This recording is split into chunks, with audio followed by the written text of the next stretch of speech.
ಅರ್ಜುನನ ಅರ್ಜುನನ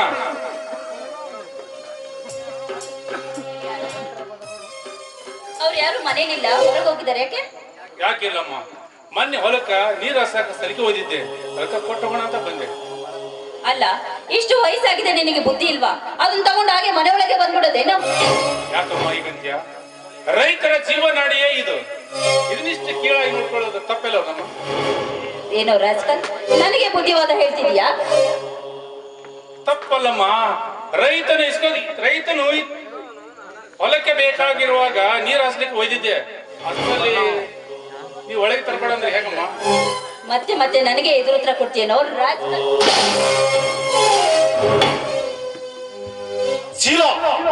ಯಾರ ಮೇಲೆ ಕೈ ಮಾಡುತ್ತಿರುವೆ ಎಂಬುದು ಮನದಲ್ಲಿ ಎಚ್ಚರವಿರಲಿ. ಇವನೊಬ್ಬ ಮಾಮೂಲಿ ಕೂಲಿಗಾರ, ಇವನಿಂದ ನಾನು ಬುದ್ಧಿವಾದ ಹೇಳಿಸ್ಕೊಳ್ಬೇಕು? ಯಾರಮ್ಮ ಮಾಮೂಲಿ ಮನುಷ್ಯ? ಯಾರು ಇವನು ಇಡೀ ದೇಶಕ್ಕೆ ಅನ್ನ ಹಾಕುವ ಅನ್ನದಾತ.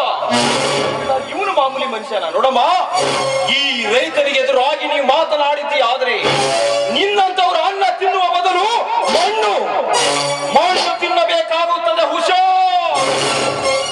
ಹಾಗಾದ್ರೆ ಇವನು ಮಾತಾಡಿದ್ದು ಸರಿ ಅಂತ ಹೇಳ್ತೀರಾ? ನೋಡಮ್ಮ, ನೀನಷ್ಟೇ ಅಲ್ಲ, ಈ ರೈತನಿಗೆ ಎದುರಾಗಿ ನಮ್ಮ ನೋಡುವ ಸರ್ಕಾರ ಅಡ್ಡ ಬಂದರು ಸಹಿತ ಎದೆಗೊಟ್ಟು ನಿಂತನ ಈ ಅರ್ಜುನ ಅಂದಾಗ ಇನ್ನು ನೀನೇನು ಮಹಾ? ಹೋಗ್ಲಿ ಬಿಡು ಅರ್ಜುನ, ಏನು ತಿಳಿದೆ ಹಾಗೆ ಮಾಡಿಬಿಟ್ಲು. ನಾನಿನ್ ಬರ್ತೇನೆಪ್ಪ. ನೋಡು ಬಸಪ್ಪ, ನೀನೇನು ಬೇಸರ ಮಾಡ್ಕೊಳಕ್ ಹೋಗ್ಬೇಡ. ನೋಡು, ಈ ಸಲಿಕೆನ ನಮ್ಮ ಕೆಮ್ಮಾಸಿ ಬಸಣ್ಣ ಕೇಳಿದ್ದ, ಹೋಗುವಾಗ ಅವ್ರ ಮನೆ ಕೊಟ್ಟು ಹೋಗ್ಬಿಡಪ್ಪ. ಆಯ್ತಣ್ಣ, ಆಯ್ತು. ಶೀಲಾ, ನೋಡಮ್ಮ, ಮನೆಗೆ ಬರುವವರಿಗೆ ಗರ್ವದ ಅಕ್ಷರಗಳಿಂದ ಮಾತನಾಡುವುದನ್ನು ಬಿಟ್ಟು ಧರ್ಮದ ಅಕ್ಷರಗಳಿಂದ ಮಾತನಾಡುವುದನ್ನು ಕಲಿತುಕೋ. ಮುಂದೆ ನಿನಗೆ ಒಳ್ಳೆಯದಾಗುತ್ತೆ. ಶಾಲೆಯ ಮುಖನೇ ನೋಡಿದ ಹಳ್ಳಿ ಉಂಬ ನೀನು, ಅಕ್ಷರದ ಅರ್ಥವೇ ಗೊತ್ತಿಲ್ಲದ ನಿನ್ನಿಂದ ನಾನು ಬುದ್ಧಿವಾದ ಹೇಳಿಸ್ಕೊಳ್ಬೇಕಂತಾಯ್ತ?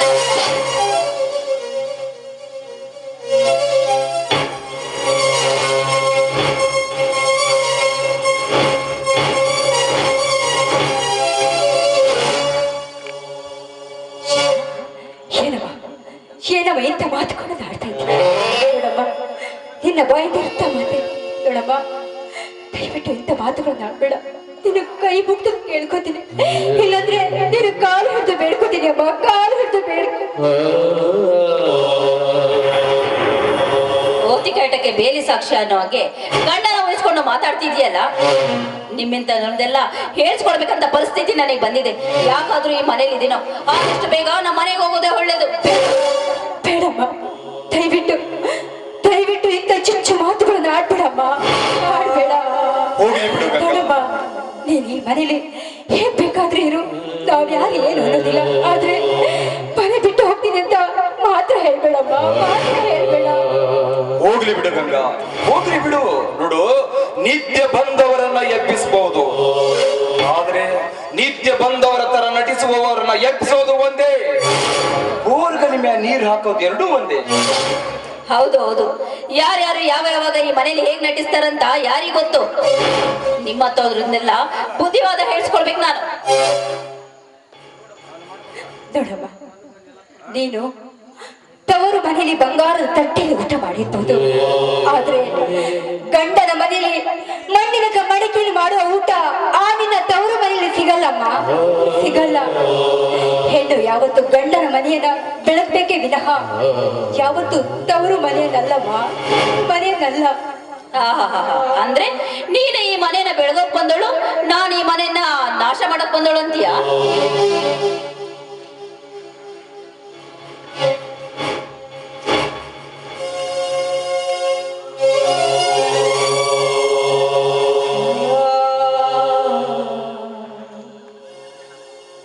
ಏನಮ್ಮ, ಏನ್ ನಡೀತದೆ ಈ ಮನೆಯಲ್ಲಿ? ಅರ್ಜುನ, ಏನಾಯ್ತು? ಗಂಗಮ್ಮ, ನಿನ್ನ ಕಡೆಯಲ್ಲಿ ನೀರು ಅಳ್ತಾ ಇದೆಯಲ್ಲಮ್ಮ? ಮಾವ, ಏನಿಲ್ಲ ಮಾವ, ಅಡಿಗೆ ಮಾಡ್ಬೇಕಾದ್ರೆ ಕಣ್ಣಿಗೆ ಹೊಗೆ ತಾಗಿ ಕಣ್ಣಲ್ಲಿ ನೀರ್ ಬಂತು ಮಾವ, ಅಷ್ಟೇ ಮಾವ, ಇನ್ನೇನಿಲ್ಲ ಅಲ್ವೇನ್ರಿ? ಹೌದು ಅಣ್ಣ, ನಾನು ಹೊಲಕ್ಕೆ ಹೋಗ್ಬೇಕು, ಬೇಗ ಅಡಿಗೆ ಮಾಡು ಅಂತ ಹೇಳಿದೆ. ಅವಸರದಲ್ಲಿ ಹಸಿ ಕಟ್ಟಿಗೆ ಒಲೆಯಲ್ಲಿ ಇಟ್ಟಿರ್ಬೇಕು, ಅದಕ್ಕೆ ಹೊಗೆ ಜಾಸ್ತಿ ಆಗಿ ಕಣ್ಣ ನೀರು ಬಂದಿರ್ಬೇಕು ಅಣ್ಣ. ಅರ್ಜುನ, ಕಣ್ಣು ಅರಿಯುತ್ತದೆ ಕರಳು ಅರಿಯುವುದಪ್ಪ. 50 ವರ್ಷಗಳ ಕಾಲ ಬಳಿ ಬರಬೇಕಿದ್ದರಪ್ಪ ಈ ಮನೆಯಲ್ಲಿ. ಈ ಮನೆಯಲ್ಲಿ ಏನ್ ನಡೆಯುತ್ತೆ, ಏನ್ ನಡೆದ್ರೆ ಅನ್ನೋದು ತಿಳ್ಕೊಳ್ಳೋದಷ್ಟು ಮೂರ್ಖನಪ್ಪ ನಾನು. ಚೆಲ್ಲಾಪಿಲ್ಲಾಗಿ ಬಿದ್ದಿರುವ ವಸ್ತುಗಳು, ರೋಷ ಆವೇಶದ ಮಾತುಗಳು, ಇಷ್ಟು ಸಾಕಪ್ಪ ತಿಳ್ಕೊಳ್ಳಿಕ್ಕೆ, ಇಷ್ಟು ಸಾಕು. ಏನ ಮನುಷ್ಯನ ನೀನತ್ರ ಹೇಳಮ್ಮ, ಏನಾಯ್ತಂತ?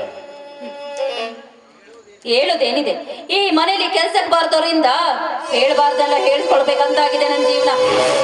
ಇದರ ಮಲ್ಲಿನ ಮಾತು ಬೂದಿ ಮುಚ್ಚದ ಕೆಂಡದಂತ ಇದೆಲ್ಲ ನಿನ್ನ ಮಾತಿನ ಅರ್ಥ ಅದೇನಂತ ಸ್ವಲ್ಪ ಬಿಡಿಸಿ ಹೇಳಮ್ಮ. ಈ ಮನೇಲಿ ನಾನು ಏನೇ ಮಾಡಿದ್ರು ತಪ್ಪಂತೆ. ಒಟ್ಟಾರೆ ನಾನು ನನ್ನ ಗಂಡನ ಜೊತೆ ಚೆನ್ನಾಗಿರೋದು ಕೆಲವೊಬ್ಬರಿಗೆ ಆಗ್ ಬರಲ್ಲ ಅಂತ ಕಾಣಿಸುತ್ತೆ. ನಾನು ಕೇಳಿದ್ದೇನೆ, ನೀನೇನು ಹೇಳ್ತೀಯ? ಅದೇ ನಡೀತಂತ ಸ್ವಲ್ಪ ಸರಿಯಾಗಿ ಬಿಡಿಸಿ ಹೇಳು. ಅಣ್ಣ, ಅದೇನಂದ್ರೆ ಅಂದ್ರೆ ನಿಮ್ ತಮ್ಮ ಬಾಯಿ ಬಂದಿಗೆ ಮಾತಾಡಿದ್ನೆಲ್ಲ ನಾನು ಕೇಳಿಸ್ಕೊಳ್ಬೇಕಾ? ಶಾಲೆ ಮುಖನೂ ನೋಡ್ದೆ, ಅಕ್ಷರದ ಅರ್ಥವೇ ಗೊತ್ತಿಲ್ಲದ ಇನ್ನೊಂದವ್ರು ಬಂದೆ ನಾನೆಲ್ಲ ಹೇಳ್ಸ್ಕೊಳ್ಬೇಕಾ? ಅವ್ರವ್ರ ಯೋಗ್ಯತೆ ಅವ್ರಿಗೆ ಗೊತ್ತಿದ್ರೆ ಸರಿಯಾಗಿರುತ್ತೆ ಎಲ್ಲ. ಹುಚ್ಚ ಬಾಯಿ ಹುಚ್ಚ ಹೆಣ್ಣೆ, ಏನಂದ್ರೇನು? ಯೋಗ್ಯತೆ ಯೋಗ್ಯತೆ ಬಗ್ಗೆ ಮಾತಾಡ್ತಿರ್ತೀಯ. ಬೇರೆಯವರ ಯೋಗ್ಯತೆ ಬಗ್ಗೆ ಮಾತನಾಡುವ ನೀನು ಮೊದಲು ನಿನಗೆ ಯಾವ ಯೋಗ್ಯತೆ ಅಂತ ತಿಳ್ಕೊಂಡು ಮಾತನಾಡಮ್ಮ. ಏನಮ್ಮ ಅಂತೀರೇನು? ಶಾಲೆ ಮುಖವನ್ನು ನೋಡಿದೆ, ಅಕ್ಷರದ ಅರ್ಥವೇ ಗೊತ್ತಿಲ್ಲ ಅಂತ ಹೇಳಿದೆ ನನ್ನ ತಮ್ಮನಿಗೆ.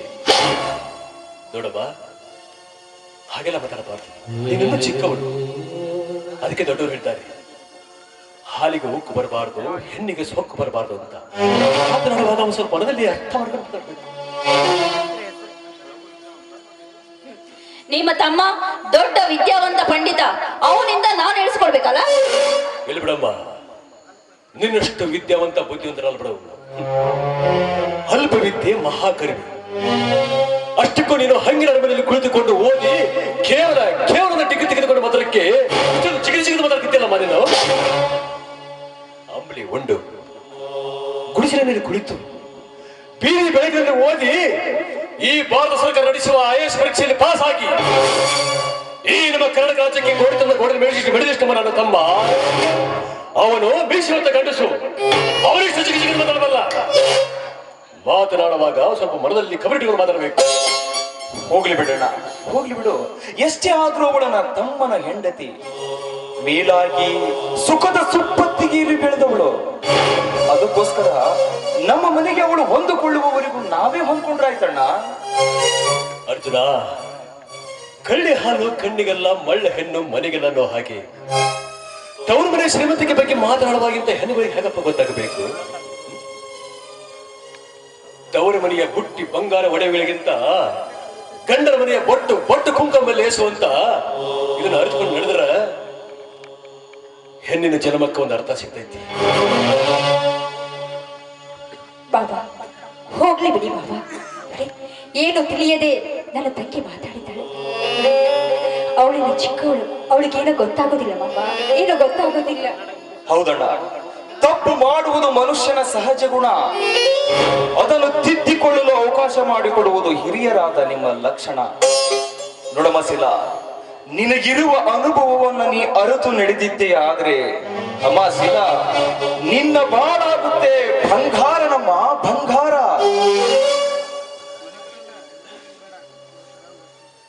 ಅರ್ಜುನ, ಶಾಲೆ ಕಲಿತಂತ ಸುಳ್ಳು ಹೇಳಿ ಎದೆಯಲ್ಲಿ 2 ಅಕ್ಷರ ಇರದೆ ತಂದೆ ತಾಯಿಗಳ ಜೀವ ಹಿಂಡುವ ಬಂಡ ಮಕ್ಕಳು ತುಂಬಿಕೊಂಡಿರುವ ಈ ಸಮಾಜದಲ್ಲಿ ನೀನು IAS ಓದಿ ಪಾಸ್ ಆದರೂ ಈ ದೇಶದ ಬೆನ್ನೆಲುಬಾದ ರೈತನಾಗಿ ದುಡಿಯುವ ಛಲದೊಡ್ಡ ಛಲಗಾರ.